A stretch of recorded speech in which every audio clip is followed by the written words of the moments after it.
Hello friends, మన Washington DC museum series లో part 3కి వెల్కమ్. లాస్ట్ వీడియోలో మనం బోట్ మరియు బ్యాటరీల గురించి చూసాం కదా. ఈ రోజు ఈ వీడియోలో ఇంకాస్త కలర్ఫుల్ విషయాలు చూడబోతున్నాము.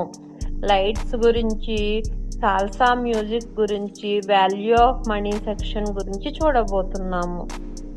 1900 నుంచి 1950 వరకు మనం వాడిన బల్బులు, ట్యూబ్ లైట్లు ఎలా మారుతూ వచ్చాయో క్లియర్ గా డిస్ప్లే చేశారు. మన ఇంట్లో ఇప్పుడు వాడే ఎల్ఈడీలకు ముందు అసలు టెక్నాలజీ ఎలా ఉందో ఇక్కడ చూపిస్తున్నారు.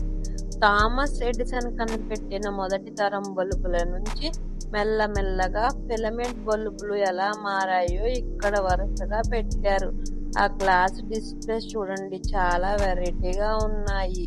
బల్బులే కాకుండా అప్పట్లో వాడిన రకరకాల ల్యాంప్స్ ఇక్కడ ఉన్నాయి. వీధి దీపాలు, ఇంట్లో వాడే బల్బులు ఎలా ఉండేవో ఇక్కడ క్లియర్ గా చూడవచ్చు.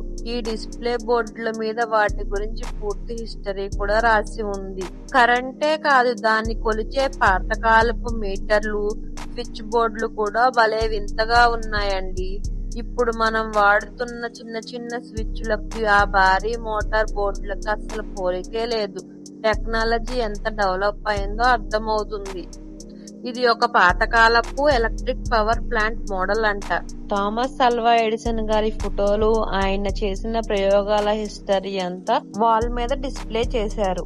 ఇప్పుడు మనం సాల్సా ఫ్రూట్ సెక్షన్ లో ఉన్నాము.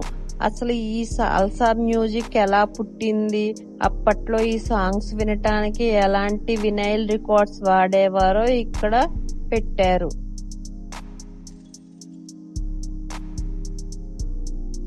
ఇక్కడ కొన్ని పాతకాలపు టైప్ రైటర్స్ ఉన్నాయండి. ఇప్పుడు మనం ల్యాప్టాప్స్, ఐప్యాడ్స్ వాడుతున్నాం, కానీ అప్పట్లో ఆఫీస్ వర్క్ అంతా వీటిలోనే జరిగేవంట.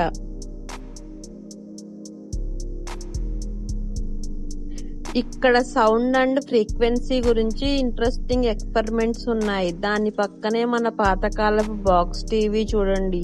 ఇప్పుడున్న స్లిమ్ టీవీలకి వీటికి అసలు సంబంధమే లేదు కదా. అప్పట్లో ఇంట్లో ఇలాంటి టీవీ ఉండటమే పెద్ద లగ్జరీ. అసలు ఈ సాల్సా మ్యూజిక్ ఎక్కడ ఫేమస్ అయింది అంటే ఇది మెయిన్ గా క్యూబాలో పుట్టిందండి. కానీ 1970లో న్యూయార్క్ సిటీకి వచ్చిన తర్వాత ఇది వరల్డ్ వైడ్ గా ఫుల్ పాపులర్ అయింది. దానికి సంబంధించిన పూర్తి హిస్టరీ ఇక్కడ ఉంది. ఇక్కడ చూడండి, సాల్సా డాన్సర్స్ పర్ఫార్మెన్స్ చేసేటప్పుడు వేసుకునే ఈ కలర్ఫుల్ కాస్ట్యూమ్స్ ఇక్కడ ఉన్నాయి. వీటి పక్కనే అప్పట్లో మ్యూజిక్ కోసం వాడిన రకరకాల మ్యూజిక్ ఇన్స్ట్రుమెంట్స్ కూడా ఉన్నాయి. ఇప్పుడు మనం మ్యూజియంలో ద వాల్యూ ఆఫ్ మనీ అనే సెక్షన్ కి వచ్చామండి. ఇక్కడ అసలు డబ్బులు అనే కాన్సెప్ట్ ఎలా మొదలైంది, దాని హిస్టరీ ఏంటి అనేది చాలా క్లియర్ గా చూపించారు. మనం ఈ రోజు వాడుతున్న నోట్లు రాకముందు ప్రపంచం ఎలా ఉండేదో ఇక్కడ చూడొచ్చు. ముందుగా ఇక్కడ కలెక్టింగ్ మనీ గురించి ఉంది. అసలు డబ్బుల్ని సేకరించటం వెనుక ఉన్న ఆసక్తికరమైన విషయాలను ఇక్కడ చూడవచ్చు. ఇక్కడ కలెక్టింగ్ నేషన్స్ హిస్టరీ అని ఉంది కదా. ఒక దేశపు చరిత్రను, ఆ దేశం సాధించిన విజయాలను కరెన్సీ రూపంలో ఎలా భద్రపరిచారో ఇక్కడ వివరించారు. ఇక్కడ హైలైట్ ఏంటంటే ఈ $1,00,000 నోటు మరియు $500 నోటు, ఇంత పెద్ద విలువైన నోట్లు చూడటం నిజంగా చాలా రేర్ కదా. ఇటువైపు అమెరికాకు చెందిన అత్యంత అరుదైన నాణేలు మరియు నోట్లను డిస్ప్లే చేశారు. అవి చాలా విలువైనవి. మనీ ద్వారా పొలిటికల్ మెసేజెస్ ఎలా పంపేవారో, నేషనల్ ఐకాన్స్ ఎలా వాడేవారో ఇక్కడ ఉన్న నోట్లలో చూడవచ్చు. ఇక్కడ ప్లాస్టిక్ పేమెంట్స్ మరియు మనం ఇప్పుడు వాడుతున్న డిజిటల్ ట్రాన్సాక్షన్స్ గురించి ఉంది.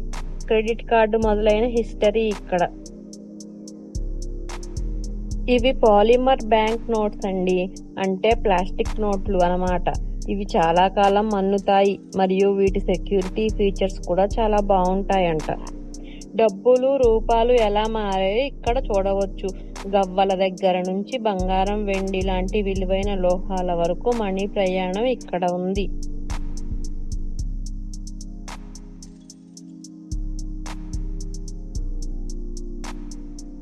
డబ్బుల కథలు చెప్తుంది అనటానికి ఇక్కడ ఒక యుక్రెయిన్ సెక్షన్ నిదర్శనం. ఈ దేశపు చరిత్రకి వారి కరెన్సీ ద్వారా ఇక్కడ వివరించారు. ఇప్పుడు మనం ఆర్ట్ ఆఫ్ మనీ సెక్షన్ లో ఉన్నాము.